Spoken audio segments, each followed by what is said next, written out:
बेचारे हम जब उधर पर पहुँच जाएंगे, जब घर पे फ़ोन लगाएंगे तब उनको पता चलेगा कि हम आ रहे हैं।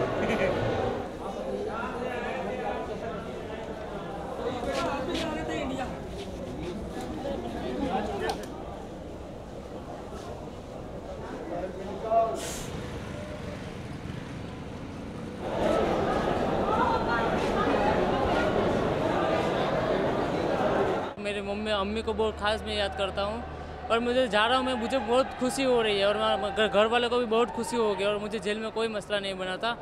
और मैं भी हमें पाकिस्तान की गवर्नमेंट ने छोड़ा है, मैं भी विनती करूँगा कि इंडिया गवर्नमेंट हमको इस बंदे को छुड़ाए, पाकिस्तान वाले बंदे को।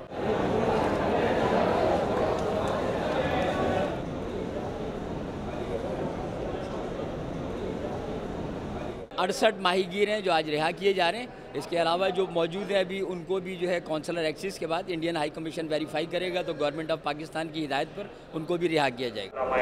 प्लेटफॉर्म नंबर 1 पर आ रही है। गुजारिश है कि ट्रेन में सवार हो जाए और रुखसत करने वाले